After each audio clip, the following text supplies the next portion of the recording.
Thank you for tuning in to the Logic of God podcast. I'm Cody. I'm Gina. And I'm Ben. If you're returning, thank you for coming back. And if you are a new guest, welcome.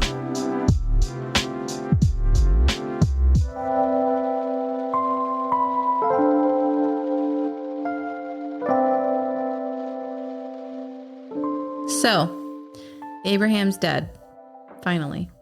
Whoa, Gina. Whoa, jeez. I don't mean finally in terms of being thankful for his life to be over, but we've been talking about Abraham for quite some time, and now the spotlight is shifting. Shifting finally onto his son, Isaac, the promised child.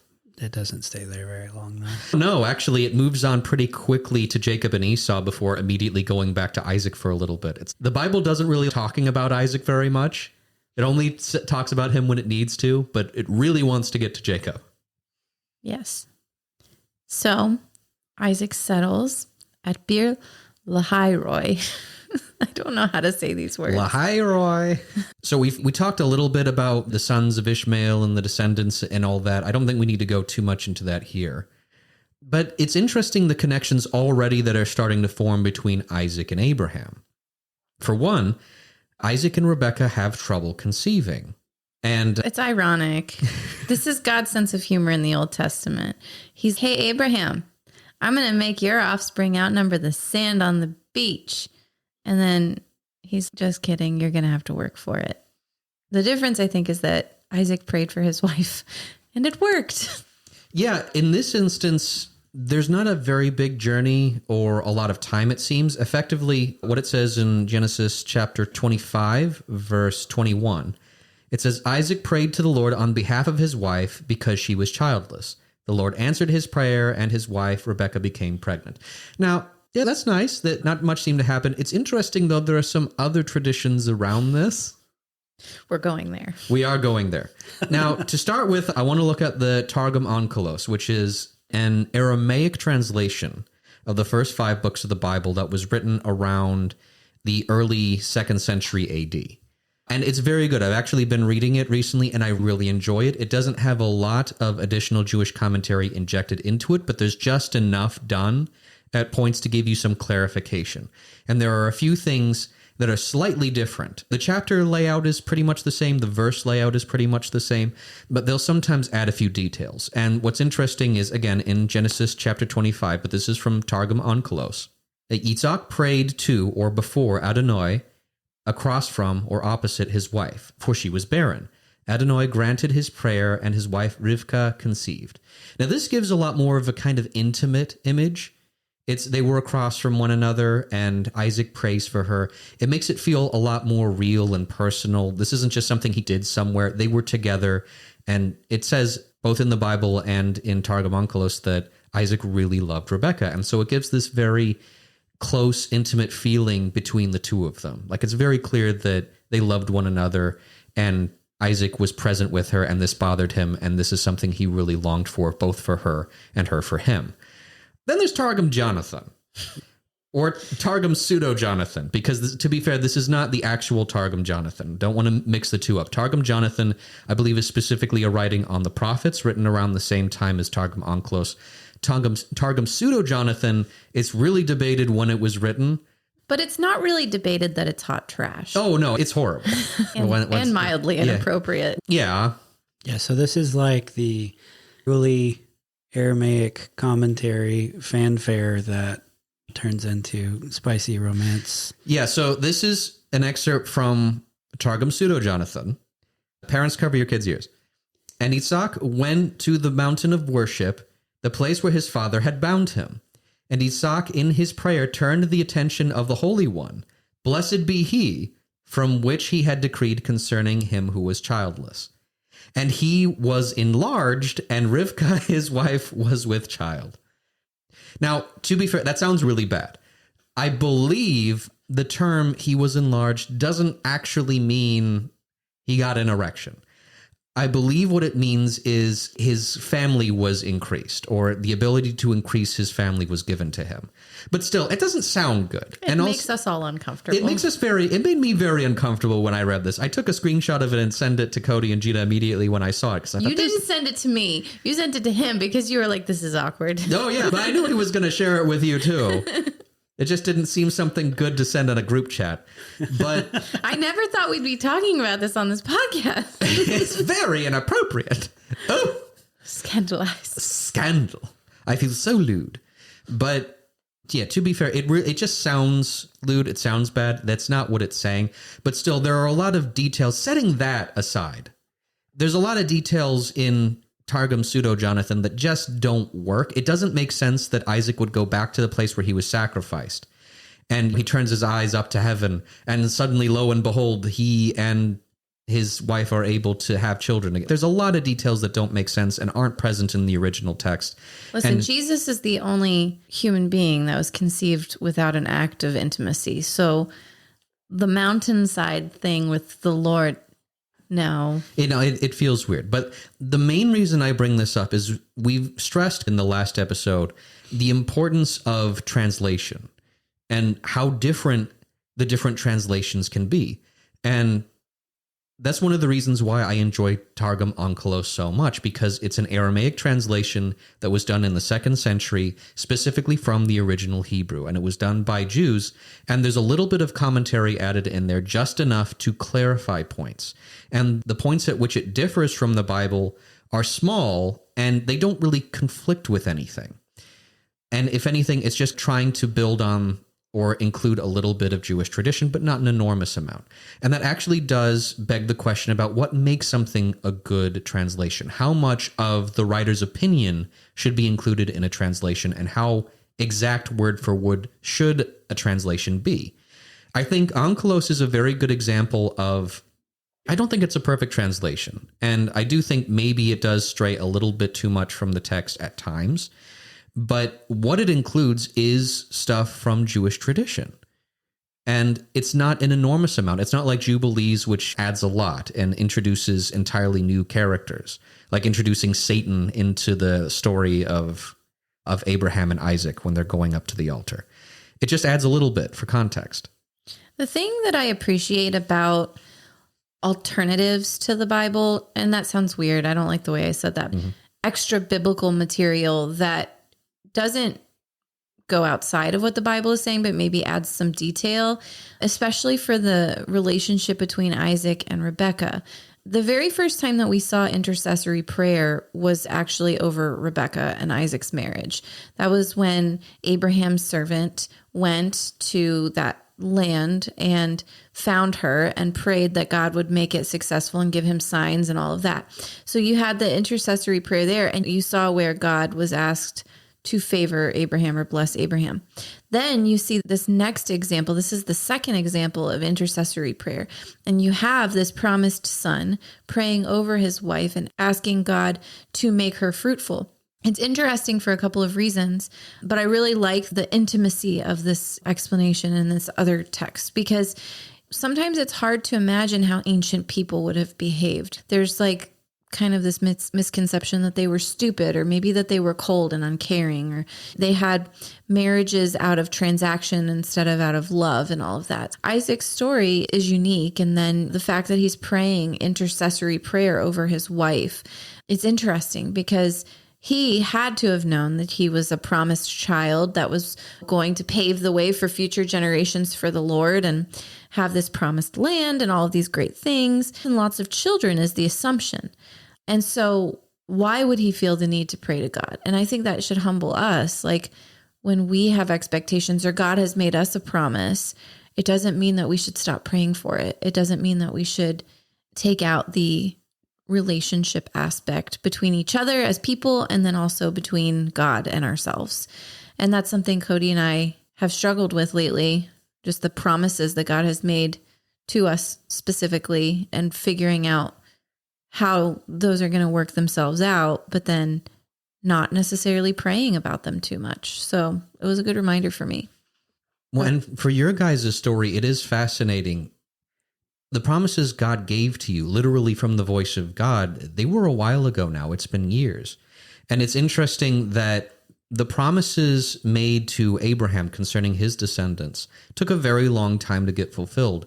For Isaac, it was almost immediate. You put an interesting question down here. Like, if Abraham had tried that with Sarah, would that have yielded the same results? I don't think so. No. It seems like, for whatever reason, God treats different people's situations similarly. It's the exact same promise to Isaac as to Abraham, and yet immediately Isaac's prayer is answered. But why?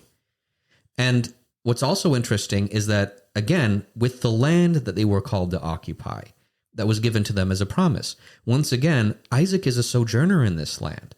It doesn't belong to him yet. And God even points that out, and he says, no, you must continue to sojourn in this land. Your descendants will get it. You won't. So Isaac both gets a blessing faster than his father, but also is told to wait. And he's given children that ultimately continue on with this tradition of brotherly conflict. So I wonder, because we understand, Cody and I understand, and I think, Ben, you too understand, like, this desire for a family. And you have all these dreams in your head, and then you go about it, like you build your life with your spouse and you start to have children, or you try to have children, and nothing really ever goes according to your dreams, like your own personal mental vision of what you want your life to look like. It's never really like that. You might have moments where you're like, this is the life and this is everything I could have wanted. But then some days you wake up like we are right now, and it's like, how is this happening? And this is not what I wanted right now. This is not what I planned right now. So did Isaac pray for Rebekah to have children? Of course he did. And he loved her. But then their sons went on to be tense and have this like really horrible relationship with each other. And Rebekah even develops like a personality trait that's not so pleasant and being meddling. So he prayed for her and God did bless them. But their own choices and just the circumstances of differences of personality caused conflict that probably robbed them of some of their hopes and dreams that they had when they originally made these prayers. And I don't want to be too harsh on Rebekah. No. Because although she is meddling, she listened to God. She was literally told that the older will serve the younger. I think her personality, when we first are introduced to her, of being this generous, young, innocent girl who waters the camels, which is very hard, like Cody explained, that's how I imagine Rebekah more than this meddling, thieving woman. Like, she did obey the Lord. She was obedient. She was good. She was sweet and precious. Like, there is an aspect to her that we miss out on sometimes because of the negative light that is put on her. And I think it is really fascinating when you look at the way that Rebekah handles the situation in conjunction with the way that Jacob handles the situation. It's clear that God chooses Jacob, but why does God choose Jacob? And also, did God really choose Jacob from the beginning, or is it something that Jacob had to become? Did he have to earn it, to earn God's favor? Because eventually he does wrestle with God. Now, we do see this prophecy in the very beginning. Perceives time differently from us. God is looking down from the top. He sees all of time laid out before him as the present. Just as Israel was God's chosen people, they were the elect, but also frequently they chose wrong and did wrong things.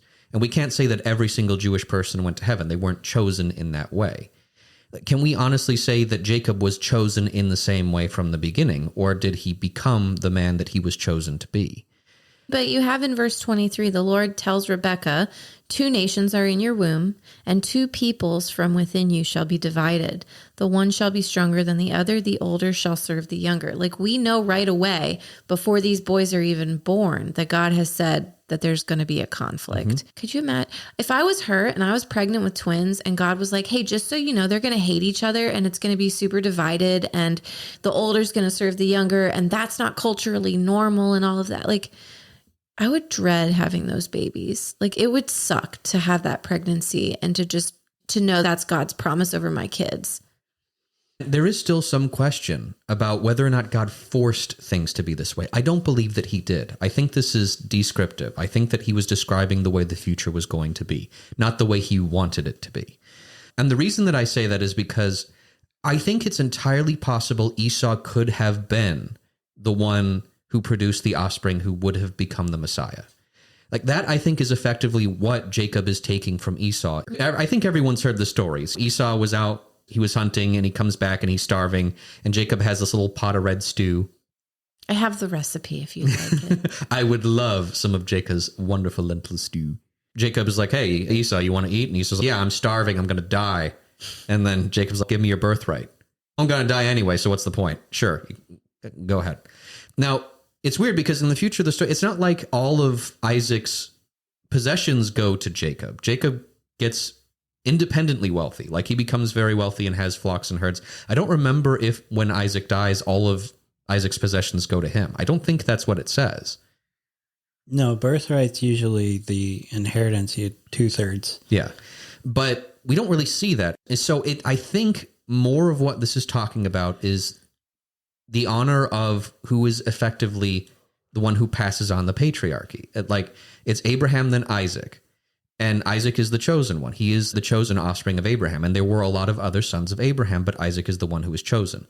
Of Jacob and Esau, because both of them are sons of Isaac. Both of them can become the one who the line goes through, the line that eventually leads to Jesus, the Messiah, who is the one who will produce the offspring who will save the world. That's what Esau gives up for a bowl of soup.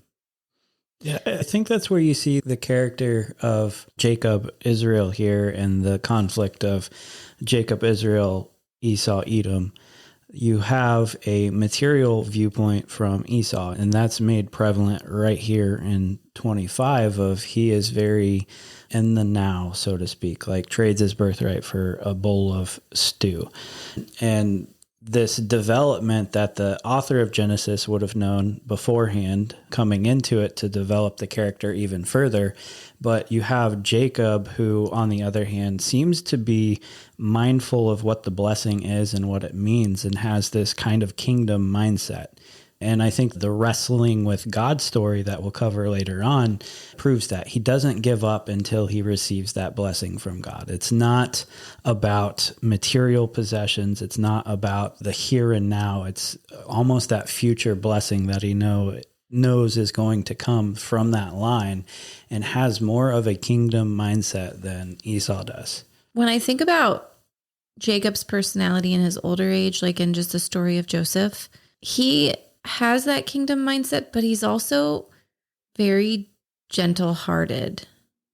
I feel like he's more family-minded, maybe. Like when he's reunited and all of his sons are together, I feel like that picture right at the end of his life is a really good summary of his personality and just how he's like very about family and unity. And it probably took him time to get to that point, but I also think he's very, like you said, kingdom mind. Like you get this closure on his life.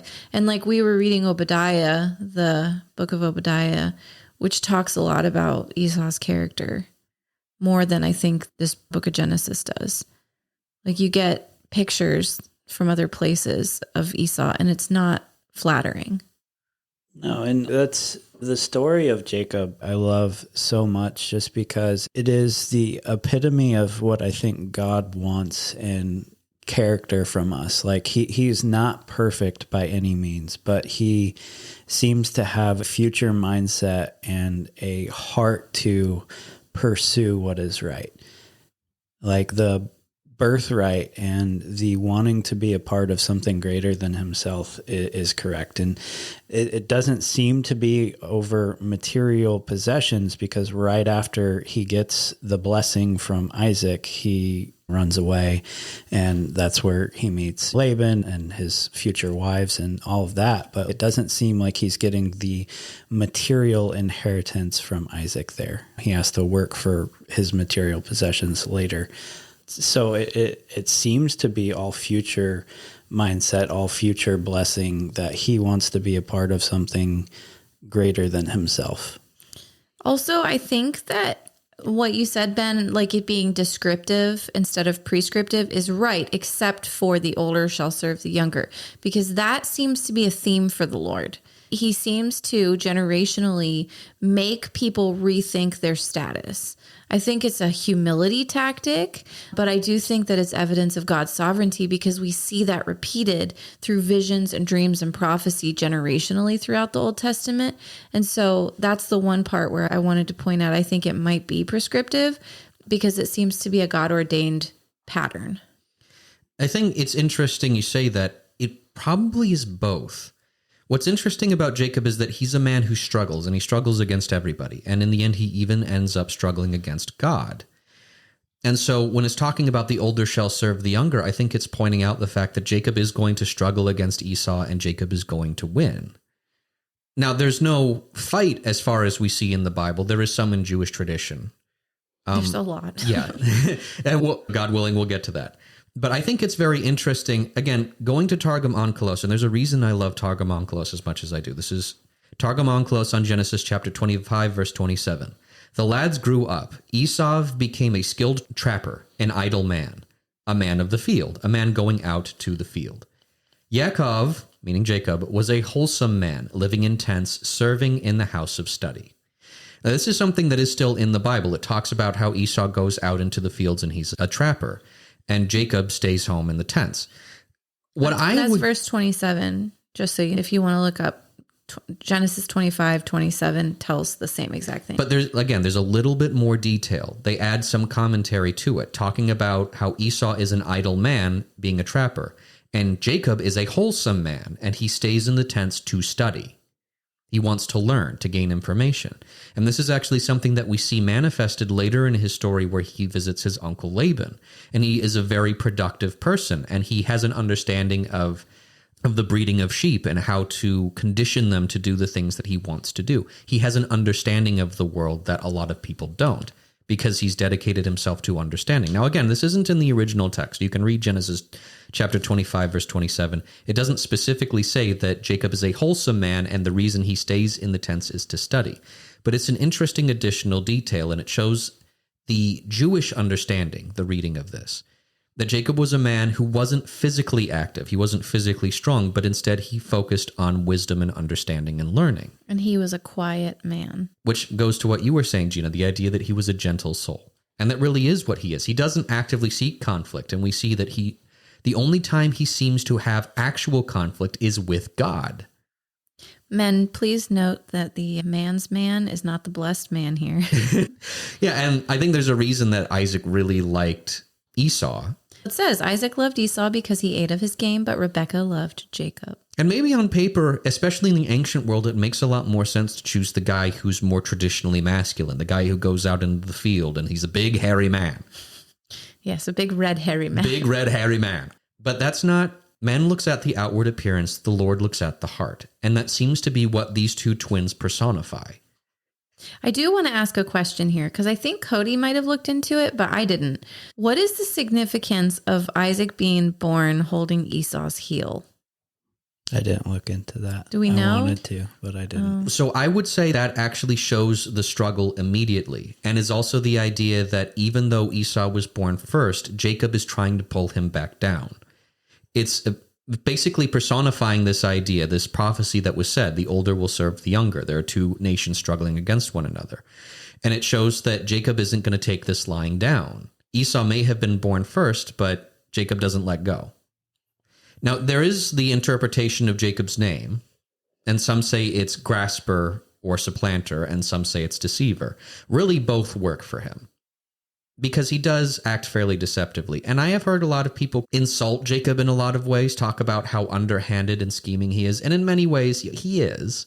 But if you're a wise person or like a studied person, and your big brother is this big, hairy, manly beast of a guy that can hunt and trap, and he's a survivalist, and he can make anything work, and he's just a strong dude, and then there's you, and you're up against that, you're going to have to be pretty clever, because he could overpower you physically, but you could overpower him mentally.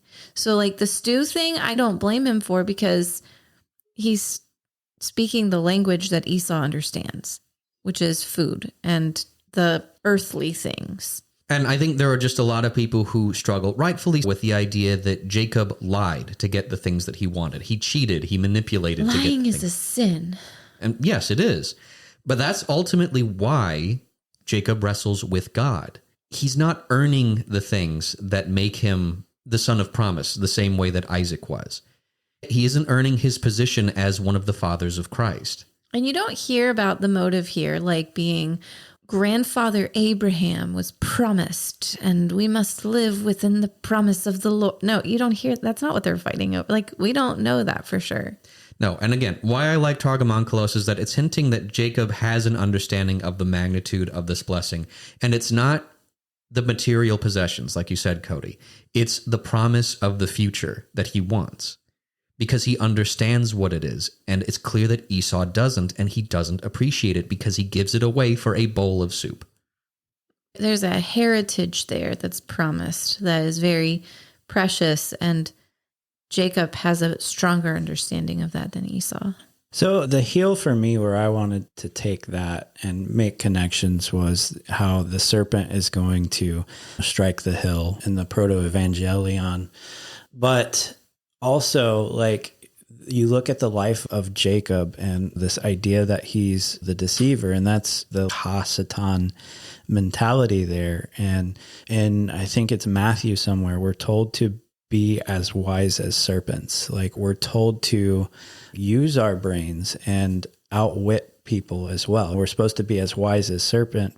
I think it's as wise as serpents, but as innocent as doves.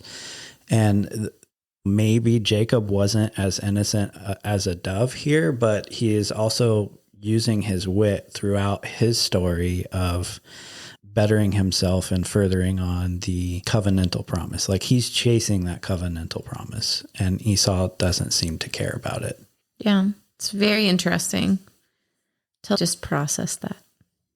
To be as, what was the term? Let me find the actual verse because it might help. But it's because we're called to generosity, we're called to humility, we're called to all these things.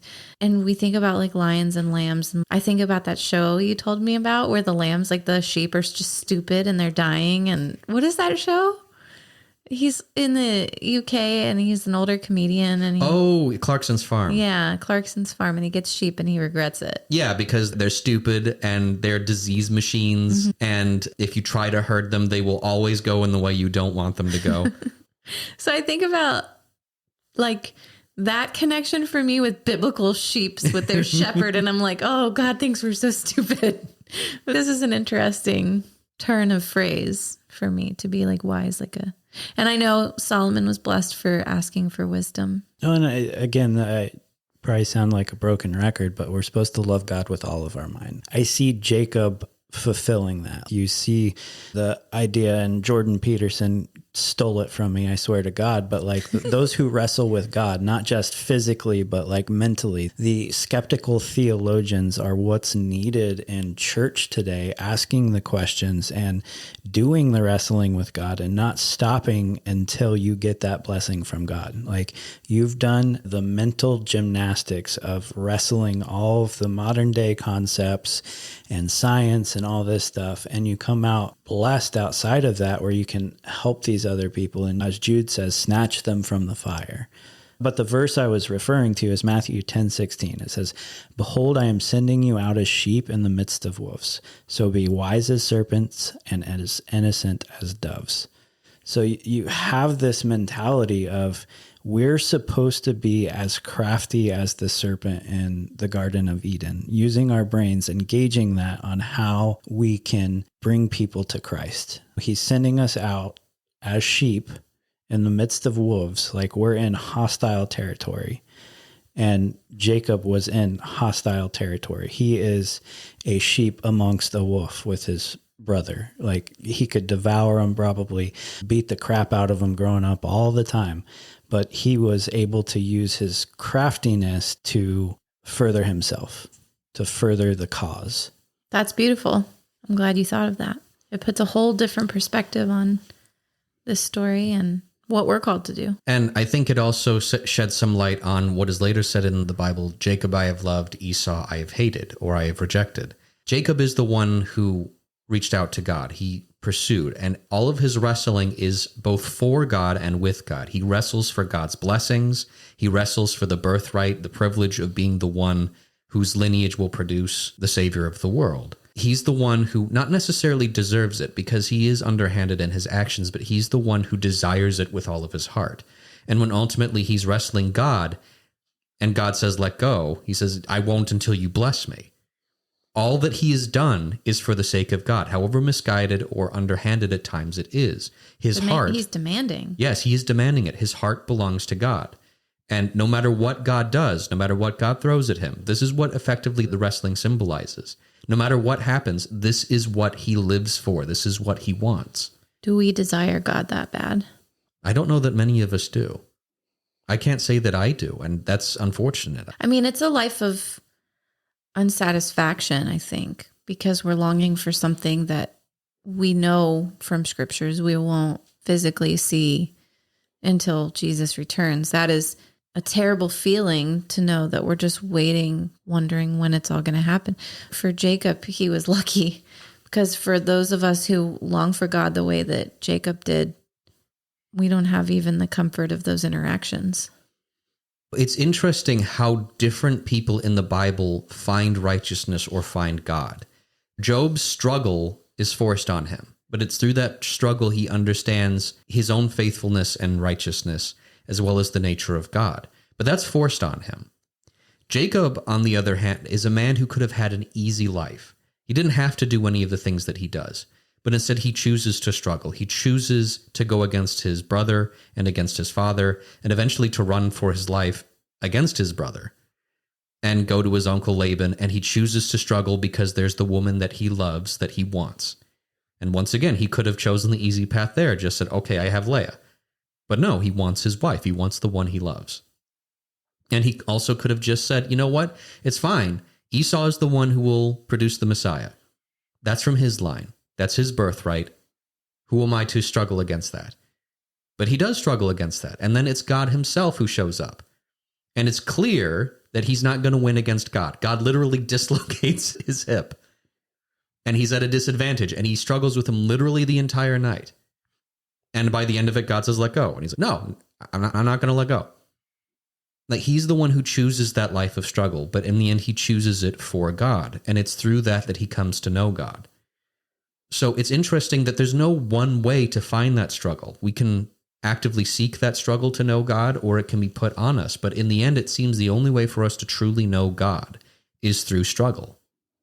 And you have that pop up throughout Scripture in so many different areas. So, like, this is one of the first, not even. So you have the Cain and Abel story where, Abel is the line, it seems, until Cain ruins that because of jealousy. And you have this constant, I'm the oldest, I have the birthright, it's mine, I deserve it, and that mentality. And God constantly picks the lesser of those to make himself more glorified through that. But throughout all of these things, you have David, you have Jacob and Esau here, you have Cain and Abel, you have all of these stories where God picks the younger of them. And God isn't saying there's not space for Cain, there's not space for Esau here. Like, they could still participate in that. And you do see that, like, the biblical text leaves the story of Jacob and Esau, like, their reunion on very good terms. Like, Edom later on becomes an issue, but it doesn't seem like Esau is excluded from this covenantal promise of being in the chosen people, so to speak. And same with David and even Cain to some respects. Like, there's room for these others at the table. It's just not your time to shine, so to speak. It's a great warning for getting too caught up in worldly things. Yeah, and like, I think a great parable of that is the young man, the prodigal son. Like, the son leaves home, and it's bad at the beginning, but then he comes back. He basically tells his dad, I want you to die so I can have my money. Yeah, and then he's welcomed back. But like, the other brother there's, I never left. I deserve this. And like, that repeated throughout the earliest in Genesis, this other brother's, why not me? Like, Esau's, why not me? Like, I deserve that. So hard. Yeah. But the work of our hands is not the proof of our faith. No, and in that prodigal son story, the older brother there's still room at the table for him. He's still going to participate at the banquet. Like, he's still there, but people want the spotlight. And I think that's the issue and why the humbling needed to happen. Yeah, I think everyone wants to be the main character in their own story. And the trouble is that God doesn't play ball that way. There are some people he does set aside to be leaders. The people that he sets aside to do the important things. or at least the things that seem the most important. And to be clear, in this story, the one who is going to have the lineage of the Messiah, yeah, that's pretty darn important. That's probably the most important job that a human being can be given. But that's not the same job that everyone is given. And throughout these stories, there are some people who accept their position, like the servant. How many people have ever talked about the servant who goes to pick up Rebecca? And he prays God repeatedly, God, show blessing and love for my master Abraham. This is a guy who's, the bit part in anyone else's story, in everyone else's story. He's the go-getter. He's the one who's just been given the job, and he does it. And he does it. He's not just thinking about the work of his hands. He's thinking about God orchestrating it, God making sure that it's the right thing. God, show me a sign that this is the right path. Show me the sign that this is the girl. Show me the sign that this is, and he's all throughout. Bless Abraham. Don't waver in your love for Abraham. Like, we need more servants willing to pray like that. But that's not glamorous. Like, you don't get me wrong. I love the story of Job. I love the story of Jacob and all of their struggle that it comes in. But I almost wish Job was left without being restored, because that is going to happen to some people. Like, they're not going to be given all of their riches back, like 12-fold or whatever it was. We've talked about this lately. We've lost our house. Our dog just died. What, is God jobbing us? And then at the end of this, we'll get blessed? Because I would rather just have my home and my dog. I don't feel like I need 12 new dogs. I just want the one that I had. No, and it's not glamorous though. No. And nobody talks about like the lowly woman who brings in like the 50-cent tithe. And Jesus says, I tell you that she has sacrificed more than anyone. She's given more than anyone else here. And it's not, she gets, after that, she's just rich. She has a mansion. Yeah, God blessed her with so much. No, like that's not the story He all saw the time. it. He acknowledged it. Yes. But it was not blessed in some way that we are aware of. No, and there's countless stories of that throughout Scripture that people just skirt over because it's not glamorous. There's not the prosperity at the end that how many people you have to have for following God. How many people are like, oh, I'm a servant leader. Oh, I love to lead as a servant, and I'm lower than everybody else, and I just give away my job. So many people lead with that. And it's first and foremost, if you had a servant heart, you wouldn't be bragging about it. But then you're not really a servant, because some work is beneath you and you're not willing to go as low as you possibly can to serve the Lord and his people, or people who don't know the Lord, to evangelize them. Are you actually a servant? Are you actually the willing eldest servant that is praying intercessory prayer over his master, staying connected to God, but also using his feet and his hands to go and do the work? Are you really doing all of those things? Don't say you're a servant just to get the shining spotlight on yourself. Yeah, actually go be the servant. If you can't be a servant without cameras and social media and everybody recognizing you for serving, then you don't have a servant heart. And there are some people who will struggle their entire lives to try to get in the spotlight. That's really what they want. They want the recognition. And I think there are, to be fair, some people who want to go into ministry not because they want the spotlight, but because they think that's what they should be doing. But then they never get there. And it seems like the people who never should have gotten the spotlight get it. The people who have no right to become preachers become the preachers that everyone looked to. And then there's that embitterment, that feeling of, why not me? Why them? Why couldn't you choose me? I'm clearly the one who should get it. And I think the best example of the opposite of this is David and Jonathan. Jonathan is cheated out of a kingdom by his best friend. Like, his father is the king, and his father is going to lose his kingdom. Jonathan knows this. Eventually, David is going to take over as king. And his future and the future of his family, then Jonathan's whole future is now gone. What is he going to be after this? And by all rights, David should treat him as an enemy, because that's effectively what the rest of Saul's family becomes. But that's not the way Jonathan looks at it. He accepts it. He's like, yeah, okay, it's what God chooses. And instead of being an enemy to David, he becomes his closest friend. And it's Jonathan that pushes David to become the thing that God has said. Rather than being bitter or angry, he becomes David's closest friend and the man he relies upon the most. And when Jonathan dies in an unceremonious way that he doesn't deserve, his impact on David's story becomes all the more obvious because it's that one death that seems to, with the exception of the death of his sons, be the most impactful moment of his life.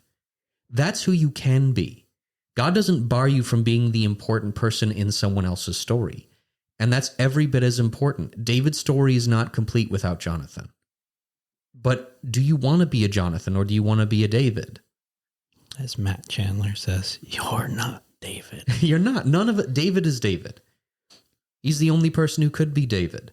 And David screwed up a whole bunch. Do you want to screw up the same way that he did? No, that level of responsibility, like saying he's a man after God's own heart, that's a bold statement, okay? But then looking at when you are elevated so high, you have so much further to fall. And he did that repeatedly. So when you plan your life to be in the spotlight, or you decide that you are meant for leadership without God putting you there, you're taking a big chance. And I think that's why we're seeing so many Christian leaders fall. I think that's why culturally we're seeing a shift toward deconstruction and the need for less argumentative and more discipling apologetics. We don't have the kind of leaders today that we need because they're all self-appointed. And there's this common phrase, especially in mega churches, that is God qualifies the called, not calls the qualified. And that's to justify becoming a pastor without having an education. Exactly. Yeah. But when God qualifies the called, it's years that they have to wait. How long did Moses have to wait? How long was Moses being qualified? Abraham. For his call. How long was Abraham being qualified? How long did Jacob have to do dirty work for his father-in-law before he got to fulfill this covenantal promise of what becomes the 12 tribes? It is not fake it till you make it with God. It is you are qualified before you start doing work. It is not, you've never read the Gospels. Well, you shouldn't be a pastor. It's not. And we've met people who have never read the Gospels and are pastors. Yeah, it's not God fake it till you make it. He'll qualify you after you're in the position of headship. It is, he qualifies you over a long period of time before you're called into ministry. Gunther is a great example of that. Your grandpa, because he was not called to be a pastor when he was young, just like you weren't called to lead in spiritual religious things when you were young. You had a whole life before you decided to go to seminary. And God told you to go to seminary. It was not just I think I want to be a pastor. You don't even want to be a pastor. Your goal is not to be a pastor. Your goal is to grow closer to God and obey his calling for your life. If that results in you being a pastor, I guess we'll cross that bridge when we get there, but that's not your goal. No. And with your grandpa, it's been the same. He got called in his later years. He had a whole life of sin and different things and divorce and raising children and all of that before he decided that he was going to pursue God's calling over his life. And now he's older and his flock is small and it's precious, but it's not some huge mega church. It's just a very grounded, rooted group of people that's probably 18 people now. Yeah, I don't know how big it is, but he's discipling them. But he's discipling them. And it's not glamorous. And he doesn't need a smoke show and special laser beams to do it. And there's no organization over him telling him how wonderful he is. And there's no round of applause and there's no YouTube screening of all of his sermons. It's very humble. And yet he has done incredible work, even with you. So I see that servant leadership. You're going to die probably unknown. You're going to die probably having impacted the people you've impacted and very few people outside of that. I don't know. We live in a different era now where things are more accessible and communications are there. But ultimately, if you're going to be a servant like Gunther or Abraham or like Moses, and you're going to be called to leadership, it's going to take you a long time to get there. It's going to be well developed. It's going to be a process and it's going to hurt. you're going to give up a lot to do it. Yeah. When there's that term that you used there, Gina, servant leadership. One, I see a lot of people in the church actively trying to push leadership on everyone. And to an extent, I agree with it and understand, but it's done in such a way that doesn't make much sense. Effectively, they're trying to turn every single person in the church into a leader, and you can't have every single person in the church be a leader. And before you can be a leader, you have to be a servant. You have to learn how to be a good follower before you can be a good leader, because how on earth do you know what a good follower looks like if you've never been there yourself? But second, even when you are a leader, you're still a servant. You're serving the people who you are leading. But also, above all else, you're a servant to God. There's no true leader on this earth, and there never has been aside from Christ himself, because there is always someone above you who is leading you. We are bound to Christ. Christ is our leader, and we shouldn't be leading anyone anywhere that Christ isn't first leading us. And too many people I've seen that go into leadership treat it as, no, I'm at the top of the pyramid. It's me. I stand alone on this holy mountain, rather than God being above that. People are addicted to attention. There's this rush. Like, I've worked in ministry. I worked for one of the largest mega churches in America, and I worked in like operations. I didn't work in pastoral ministry, but the fact that the church had endorsed me as an employee caused people to put me on a pedestal that I didn't deserve, I didn't earn, I didn't really want, but I was getting calls 24/7 from my team. I had 35 volunteers, and they would call me day and night. Anytime that they had some kind of moral conundrum or conflict, or they just needed prayers, or they were sick, or somebody was dying, I was the one that they called. The pastors were not always accessible because it was like a 10,000 person church every Sunday, and just one campus. But ultimately, they relied on me as if I was a pastor, as if I had magic answers. And some of them to this day, even though I haven't worked there in almost 2 years, still call me and ask me for my moral opinion and all of that. What does God want me to do here? I don't know. I'll pray for you, though. Let's pray together. I'll disciple you. I'll spend time with you. I'll weep with you. I'll hold your hand. But that's not what I'm seeing from other appointed leaders. It's, I don't have time. Or when I had problems personally, and I did go to a pastor that had a great reputation at that church, and I asked him what to do about my mother and her occult activities, and me struggling to know how to handle that as a new Christian. Oh, you just need to lean in and get closer to her and be more immersed in her life. And that was some of the worst advice I ever got. And it was 15 seconds of him listening to me before he gave me that advice. There was no relationship. There was no listening. There was no prayer or counsel. It was just, I need to get rid of you as fast as I possibly can. Here's what I want you to do to leave me alone. I think we all expect, or at least at one time or another, we all thought the way it worked was that there are these people that God has chosen, and he just fills them up with the Holy Spirit. And so every word that comes out of their mouth is basically the inspired word of God. And so if you have a problem and you don't see the way out, you can go to these magical people who probably already know your problem. Like before you even show up, they can lay eyes on you, and immediately God has told them what the problem is. You're just telling them as a formality, but really they know. They know. You can see in their eyes, they know. And then they just tell you what to do. And really, the advice is what you would always get anyway. It's just trust in the Lord and pray more. Read your Bible. I never thought of that. Oh my goodness, what novel advice. I never would have thought. You have a secret sin. Confess it to me. Give me your secrets. Give me your secrets. Yeah, it's bad. That's not the way that it works. That's not the way it's supposed to be. No. Every single leader that you see in the Bible, that's not how it works. The people literally meet face to face with God on a regular basis, and all of the patriarchs do. Isaac does, Abraham does, Jacob does. Jacob literally wrestles with the guy. And he's probably the most flawed out of all the three patriarchs. But he's the one who gets to name the nation. They're named after him, Israel. Like, these are very flawed people. God doesn't just download knowledge into their head. Moses, it doesn't work like that either. And this is the dude who he met with God the Father face to face. To the point where, like, every time he left his presence, he was radiating and no one could look at him. They had to put a veil on him. And this dude still does stupid things. He doesn't get to see the promised land because of the stupid things that he does. Yeah, it's interesting because we put pastors as like prophets who have this divine connection. They're sitting on top of the holy mountain, constantly connected to God. And that's so unachievable for me. But this guy over here has got this prophetic direct link to God. And pastors always say that you are instantly famous if you're a pastor, whether it's your group, you're instantly famous, like a 200 person church, a 2,000 person church.